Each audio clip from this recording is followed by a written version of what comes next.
Welcome to another exciting podcast. Welcome to the Bahama Brass Band, Grand Bahama Studios, right here in Freeport, Grand Bahama. And it is a delight today to have with me in studios the former band director, Elder Winston Capron, former assistant band director, Deacon Kenny, or Kenneth Basden would be his proper name.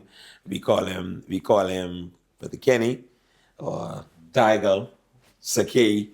He has a number of names that we give him by, and so we celebrate these brethren today. And I also have with me my assistant director, Brother Billy Dickenson.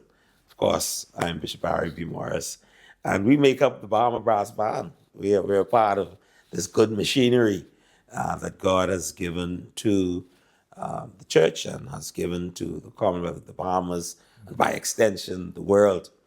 And of course, we know that with the Capron was the longest serving band director in the history of the Commonwealth of the Bahamas, and in particular for the Bahama Brass Band. We're just so glad to have you with us today. And so, Kenny, you've been in the band a long time. As a matter of fact, I cannot recall a day in my life, and I've been in the world a little while now, that you were not a part of the band. What year did you join the band? What year? Did you join the Bahama Brass Band? Well, Pastor Barry, it's good to be here.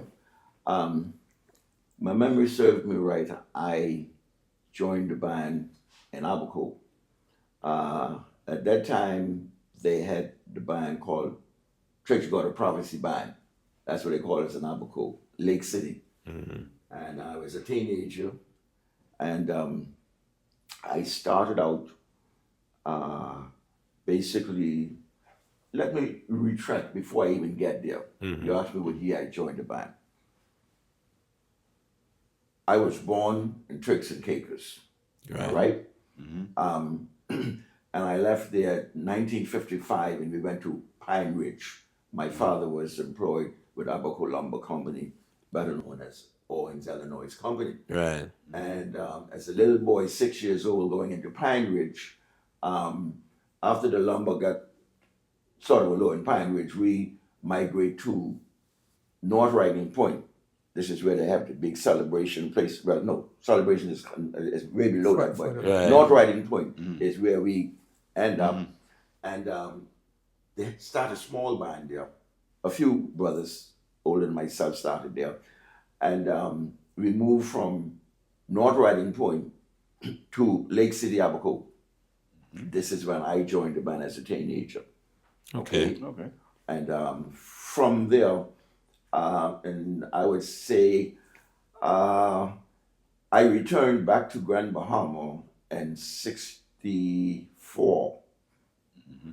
Coming back to Grand Bahama, there was a small group of brothers here. I believe Brother Capron was a part of that group, what we had here, but the majority of us already came from Abaco, and coming here to Grand Bahama, we continue to, be together as a band. And as years went on, that band was called the Grand Bahama Brass Band. Okay? And as years went on, we went into Nassau, I think, in 1972. And that is when the Grand Bahama Brass Band and the Bahama Brass Band came together as one. Oh no, you're talking some things there, but we got to pick apart. Right. That's interesting. So when you started playing, your first instrument was what? My first instrument when I started playing in the Prophecy Brass Band in Abaco was the snare drums. Okay. I started beating the snare drums. Okay. And we had a convention. One of our conventions we had, I think it's Jeff Cunningham came down with a couple of other brothers, and Gordon, what's his name again? Gordon Cooper. These two brothers came down as snare drummers, and I was the young fella in Abaco, beating snare drums, and the way I used to beat then is different from how they beat. The way we are beating now is the original. So when he came to Abaco and showed me how the standard was, which we have today, and I continue from that. But I started as a snare drummer, and of course I can beat the cymbals, I can beat the bass, and then I started as a trumpeter. There's a time in Abaco they had persons like myself, Deacon Hall, Percy Williams, Bill Parker. Parker, Daniel Williams, Eric Delancey. We were all trumpeters. And when I went to Nassau, I think it was in 72, was our inaugural trip. 70. 72, what? 1970. 70? Okay, 70. We made our inauguration trip to the convention in Nassau as the Grand Bahama Band. I went as a trumpeter. All right. Right, and coming back to Grand Bahama, I somehow traded the trumpet for saxophone, so I stayed on saxophone from, I would say, in the early 70s up to this present time. I fell in love with the saxophone, so I stayed there. That's my Okay. love. Yeah, you do a good job at that. And you play it like you love it. So that's a good thing. So, but beginning, when you were, there was a recording. I don't know if you're aware, but there is a recording at the turn of the year 1960 to 61 of that Abaco band playing at a watch night service. And the song the band was playing was Fields on Fire. There's a recording of that, and I want to get that to let you hear that, because that means if you were playing from 1960, that means you were on that recording. If I'm not there playing the trumpet, I would be playing the drums. Drums, the snare drums. And that same song you talk about, Fields on Fire, I believe that's one of the first songs we used to kill that in Abaco. So yes, Fields on Fire, I could remember that very good. I'll share with you a story. Go ahead. Bishop Swan told me a story that said in 1956 he went to convention. Yeah. And Deacon Hall, he carried Deacon Hall with him and asked Deacon Hall to carry his trumpet. Okay. And when they got into the East Street and the band started playing, he noticed that Deacon Hall was not playing the trumpet. And so he went down and he went to Deacon Hall and he took him by the hand and he sat him next to one of the trumpeters in Nassau. And he told him, he says, listen here, this man is playing in Pine Ridge with us. He's a trumpeter. He says, give him some music and let him play, And so Deacon Hall played with the band. According to Deacon Hall's story, the first song was Join the Ranks that he played. And so when the convention was over, the brother gave him a stack of music and tell him to learn it. And when he come back and ask what these songs they'd be playing. Among those songs was Fields on Fire. Fields on Fire. Yes, Has been there. And so, so Deacon Hall would have been the first person from our arrangement to actually play with the Nassau segment. The year after that, Brother Jenkins and Brother Murphy, Deacon Hall, they all went to convention. Okay. And they ended up playing. Of course, Brother Jenkins would have shared the stories with him playing with Brother Vanderson, playing bass with Brother Vanderson and Falman Colley, and those greats. Likewise, Brother Mervyn would have been able to share his stories, likewise, playing with those brethren. And so here begins the genesis of the Grand Bahama segment going on. And Bishop Swan also shared with me that in 1959, they were in convention and Bishop Moss came, that had been Alvin S. Moss, came and he was telling them, these guys, they're getting ready to get their uniforms. And so he said to Bishop Swan at that point, don't bother with that. He says, the band in Nassau is getting uniforms. So the church don't need two bands. Come together, everybody get the same uniform and make one band of it. And when you begin to talk the stories, people like Bishop Norwood Dean was designing the uniform in 1959 for the 1960 approach to uniforms. And as it went on, these brethren just came together. And finally, from the 50s, it finally came together as one. But that Abaco band that moved from here, went to Abaco, is very, very substantive because you brethren were doing parades. We got the New Year's morning parade and the Christmas parade from that Abaco band. Yes, I could remember as a little youngster at that time, we used to do the same thing what you now doing. We started that in Abaco because that's all we, when the New Year come in, we leave the church and we march around the whole settlement. And I remember we did it for several years. So that what we've been doing here, to me, that didn't just start it here. Yes. We started at exactly. It came from somewhere. Oh yeah, we started at Nabaco. So we continue it here. Yeah. But we used to do that in Nabaco. I remember that. See, the point I want to continue to establish is that we stand on shoulders. Okay. Things didn't start when we got here. Oh, no, you all need that. Yeah, yes, sir. Yes. Sometimes in leadership, people when people assume leadership, sometimes people get a thing within themselves like, it started with me.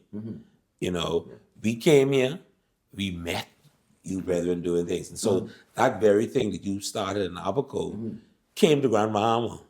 And as a result, it continues to be. Go ahead. As a little boy and as Church of God of Prophecy people, we couldn't go John Canoe. Right. So that was our John Canoe, you understand? Yes. As far as I'm concerned, once we finished with that, that's good enough for us. I was not interested in John Canoe. Right. Mind you, I like John Canoe today. But at that time, we were not allowed to go to John Canoe. You understand? It was out of limits for us. Right. So we created our own John Canoe within the church in Abaco and coming to Grand Bahama. We used to do it. Yes, wonderful. Wonderful. So, but again, you served in the band in a number of capacities. What all areas you were appointed to and served in the band? Coming in the band, I served as, we have boosters them days. I was a booster. I was a secretary. I was treasurer. I was business manager. I served all the way up to director, assistant director. That's the only position that I recall that I didn't hold was band director for the Grand Bahama segment. Other than that, I served in all the capacities. All the positions was there. Excellent. I came up the right. Yes, sir. Yes. Great. Yeah, man, we appreciate your hard work. I remember when you were the business manager. I was just coming around then. So as I remember you the business manager, I was just coming around then. I had, but my exposure, because I would always attend rehearsals with Leon Campbell, spending summers in Hannah Hill with them, Saturday night band practice, and that's when I would sit and listen to all of you, and I was just astonished by what I was hearing, blown away at the trumpeting, the saxophones, the sousaphones, the drumming, everyone. I would just study everyone and their behavior. And then, of course, as I grew, you came. I remember you being the business manager, among other things. And one of those persons who saw that the things happen in order, happen well. And that's one of the things I still appreciate about you today, and your constant faithfulness to this work. I hear you call some numbers about your age. I don't believe that yet. I think somebody mixed up on the birth certificate, but you look young, you keep yourself fit, yes, and you play your horn well, and that's a wonderful thing. Of course, we have here my good assistant band director, Brother Billy, and of course he's another one that I met. Of course, I knew him from my childhood. We attended the same local church in Hunter, and watched him when he started playing the trumpet. Now he's one of our more seasoned trumpeters in the band. He was my youth band director, a very astute musician, and he's a joy to work with. He's a joy to work with. And so, but B, let's talk about you. Let's talk about your time as a youth band director and how you served that. You tell us what your heart was in that and how you carried out that ministry. There's a saying that charity begins at home and ends abroad. And that's how it happened in my case. I was very interested in the trombone. After gotten smitten by Pastor Neville Dean and Maestro Capron and Leon Campbell and Leon Williams. It was at a convention. It was in a secret. And I could hear the song. I heard the song. And as I got to the door, these guys was right up front. They're on the bandstand. They're right up front. Clean as a whistle. So after service that night, I told Dad, I said, well, hey, I want to play the slide. That's what you call it then. Because, you see the guy sliding up and down. So he said something to me like, you too little. Some of that sort. We'll deal with that later. But nonetheless, fast forward, he ended up getting me a trumpet. So he got me a trumpet. I learned the trumpet. After learning the trumpet, I got into the youth band with Brother Frank LaFleur. And from there, when I was capable, to his satisfaction, he started allowing me to come to band practice.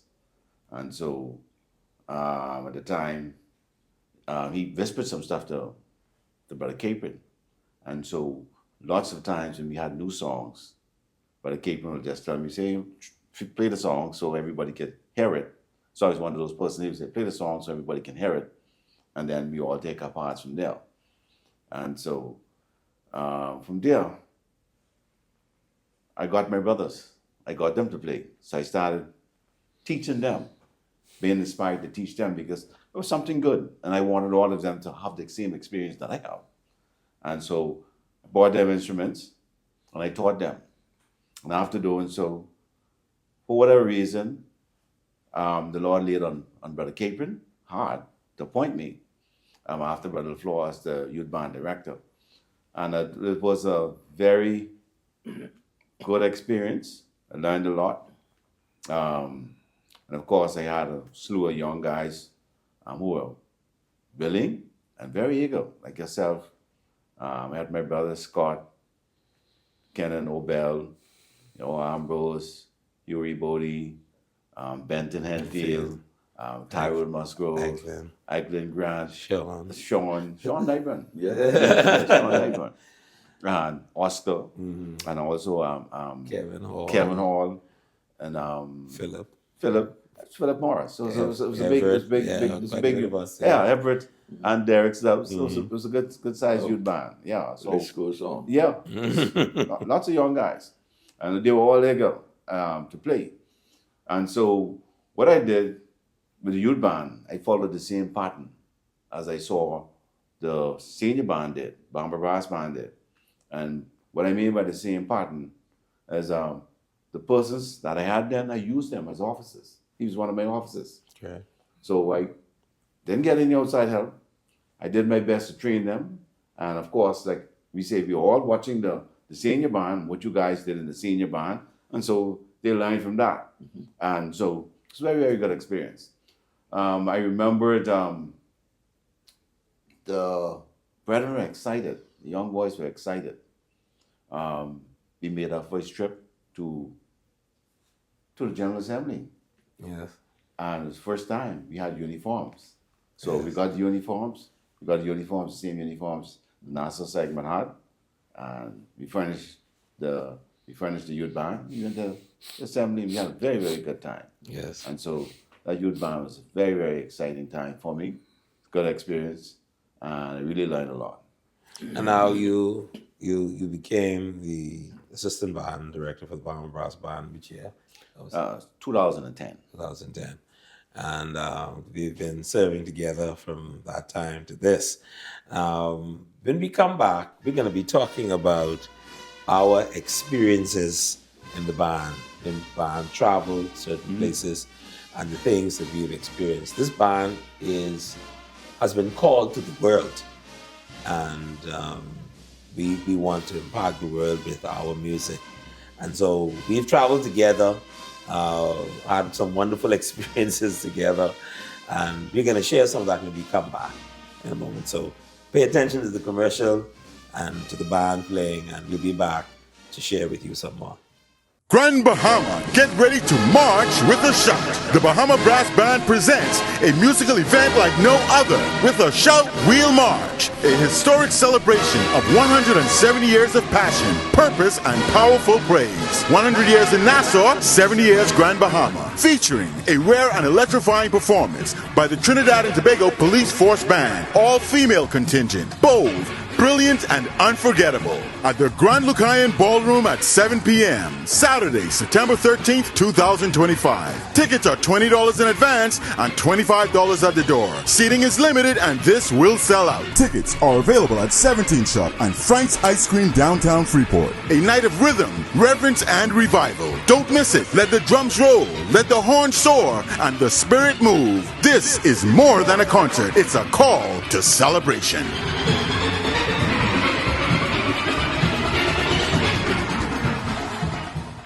Well, welcome back. We're here with all directors. Master Winston Capron, our band director emeritus, and his assistant, Deacon Kenneth Basden, and my assistant, Brother Billy Dickenson. And we're here. We want to just share, brethren.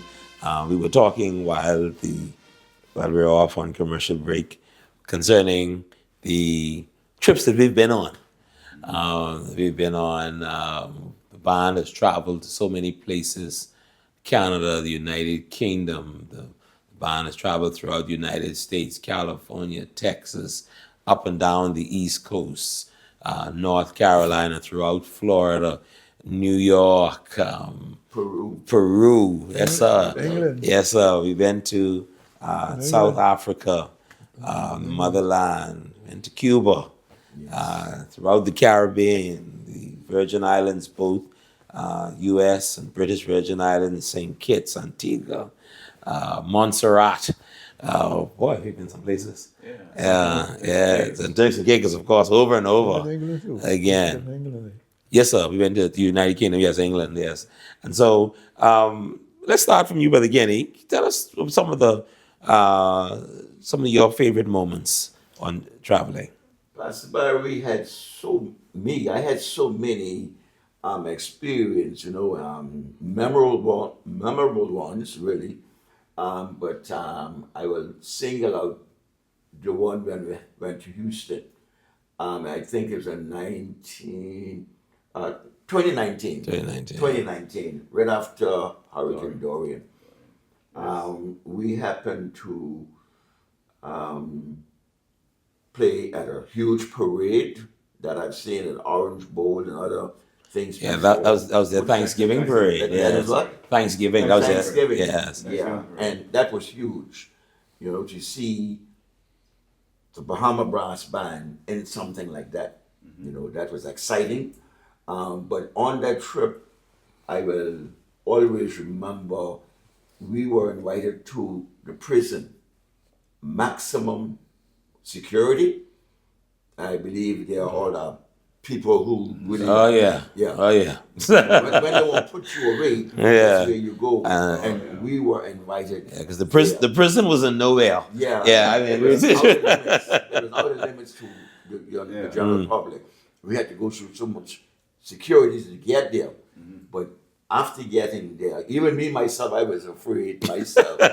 However, it worked out so well that at the end of the service, we played for the prisoners, and we had a situation where I think it's about 77 or 76, somewhere around there, acknowledge that they accept the Lord Jesus Christ as their personal Savior. That night, I could say, if I didn't see any other thing like that, to me, I will always remember that night in Houston, Yes, Texas. that was a special. That was exciting. I think I worked the band almost to death on that trip. We came in on that Saturday. We had band practice because we get all of us from because we didn't have a chance to really put in the rehearsal time because Dorian came in the midst of our preparation. So many of our brethren here lost homes, had flooding and all that kind of thing, and a tremendous sacrifice. Because I was thinking in my mind to cancel out on the trip until a few of the brothers who was impacted severely said, no, we have to go. We have to go. And in particular, because they were saying on the international circuit that the Bahamas was closed. You know, you couldn't, and I was not so. And so we had to, it was in the mind of some of the brethren, let's go. Let's talk about the Bahamas. Let's let them know the Bahamas open for business. And we went on that trip, and a lot of historic things happened at the beginning while we were there. Of course, we got together that Saturday when we got in. We had rehearsal, and then that Sunday morning, 7 o'clock, we had to play to a church, and then we went to another church for 11 o'clock. We did a concert at 6 o'clock that Sunday night. That Monday, we did an interview with CNN. And we had to march and do a parade there. And it was that Tuesday night, we went to the prison. I remember this tall guy coming to me asking me if I wanted some water. He was talking right in my ear. When I turned around, he was about 7'4". Okay. And just had tattoos all the way up, on his face and everything. I mean, it was a frightening experience. So, if you were not, you're fortunate to act, calm. And, when we played that night, but again, he said, it was just a beautiful experience to watch people just melt. And you know what happened after that, at the beginning? Well, before I say what happened there, the next day we played to a college, an HBCU college, and 33 young people gave their hearts to the Lord then. Remember that too. And then it was the parade. Yeah. It was 36 of us on the parade. And those bands, they had cymbal sections that were up in the 50s. So they had cymbal sections, drumming sections that was bigger than our entire band. But more than 300 million people around in the United States, around the world, watched from NBC, ABC, CBS, CNN, watched us parade on the streets, listen to the music, and we got some wonderful reviews from our time there. And so that was really, really a special moment. And I think it was so special to know that brethren, because a lot of people don't understand how the Bahama Brass Band moves. It is personal sacrifice. Personal sacrifice. We pay our way to go these places. No one pays our way. Our own bank account, we make sacrifice, and we go to these places to be a blessing. And in that situation, where we had brothers whose homes were destroyed, not working. Some people, their companies closed down. Banks were closed for 3 weeks. And these men still made that sacrifice to go and to represent Christ and this country that we love, and to say to the world, the Bahamas is open for business. And matter of fact, that Wednesday night we played to the largest Methodist church in the United States. The largest Methodist church. That was quite a sight. And so there's a number of historic things that happened there that was so beautiful. But again, it was quite a treat on that trip. I can tell you how you make us laugh. There it is, but yeah.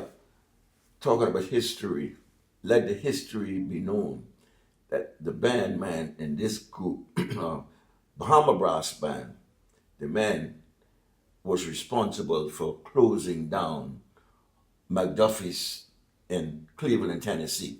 Let the record be told. What was Duffy's? What is McDuffie's? It was it's a restaurant. It's a restaurant.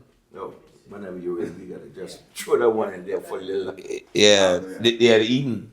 McDuffie's was the restaurant name. We went up there, and I don't know what we did, but every year since then we go up there. There's a different sign up there from the time you close that down. Every year you go, you find a different sign. Yeah. It was a restaurant.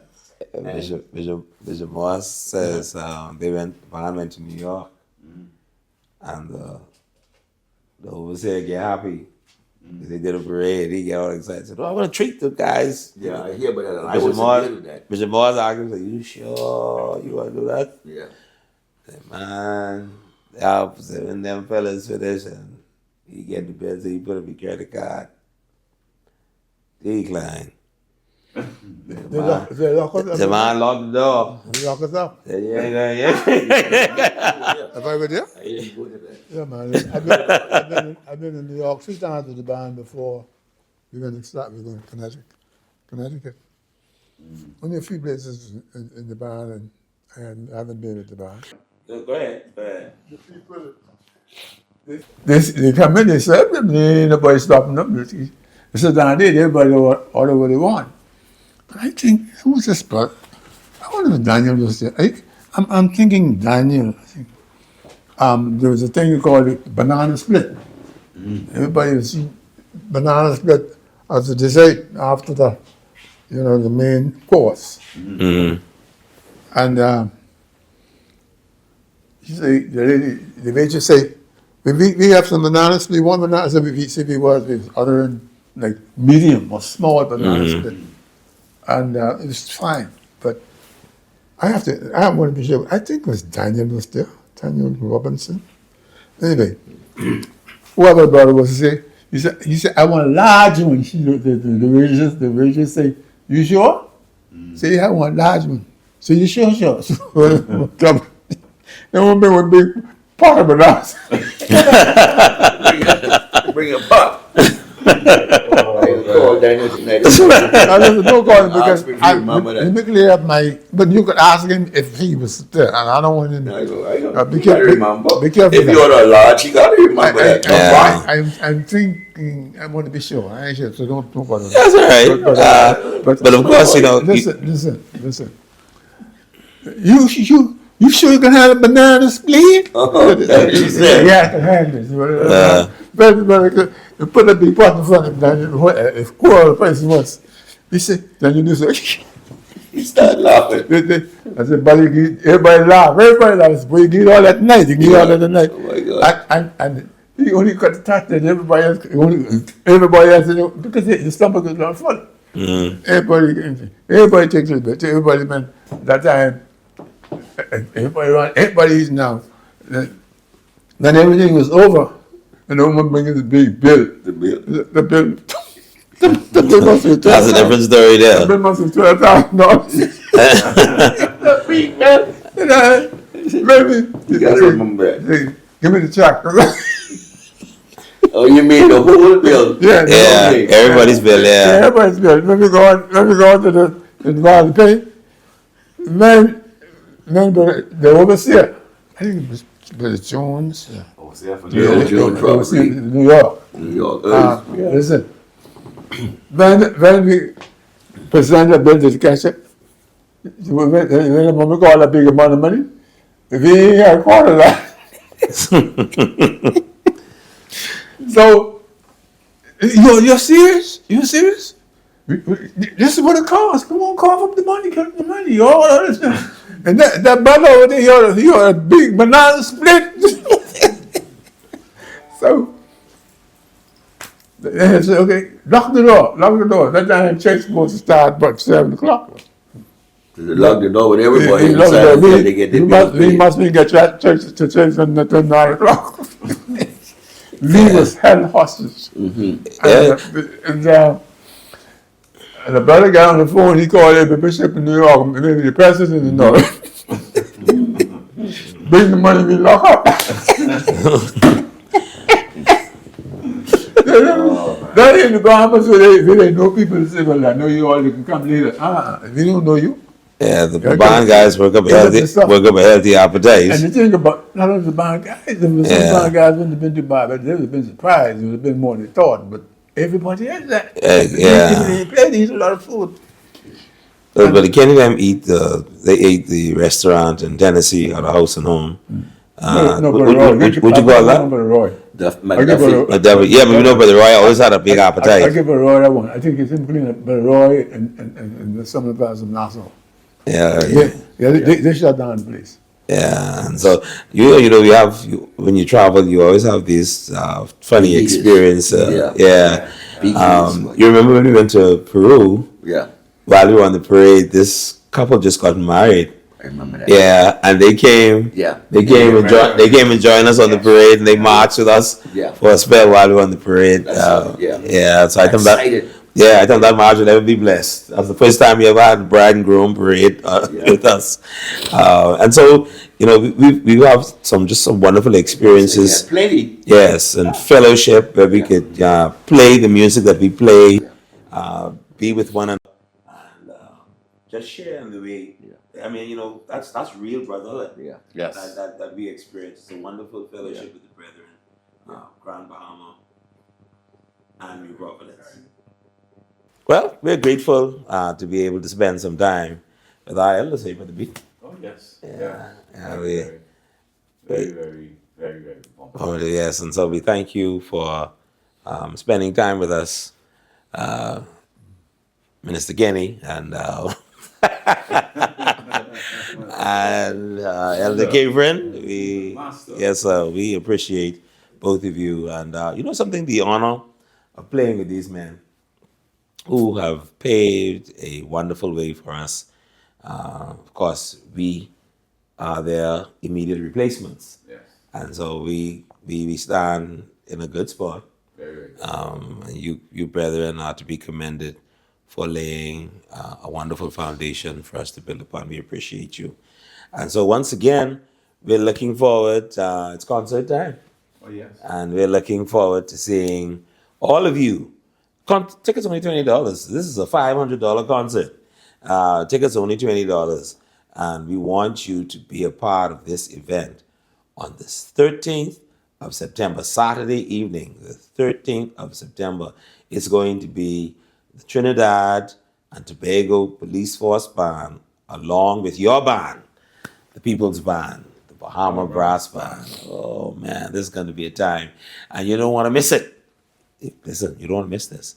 And so we're looking forward to you supporting this event, purchasing tickets. As I said, you can get tickets from Frank's Ice Cream, or you can get tickets from 17 Clothing Store, or any one of the band men you can get tickets from. And we look forward for you to being a part of what it is we're doing to build Christ's kingdom and the Commonwealth of the Bahamas, whom we love. God bless you, and thank you for joining us. Grand Bahama, get ready to march with a shout. The Bahama Brass Band presents a musical event like no other with a Shout Wheel March, a historic celebration of 170 years of passion, purpose, and powerful praise. 100 years in Nassau, 70 years Grand Bahama, featuring a rare and electrifying performance by the Trinidad and Tobago Police Force Band, all-female contingent, bold, brilliant, and unforgettable, at the Grand Lucayan Ballroom at 7 p.m. Saturday, September 13th, 2025. Tickets are $20 in advance and $25 at the door. Seating is limited and this will sell out. Tickets are available at 17 Shop and Frank's Ice Cream downtown Freeport. A night of rhythm, reverence, and revival. Don't miss it. Let the drums roll, let the horns soar, and the spirit move. This is more than a concert. It's a call to celebration.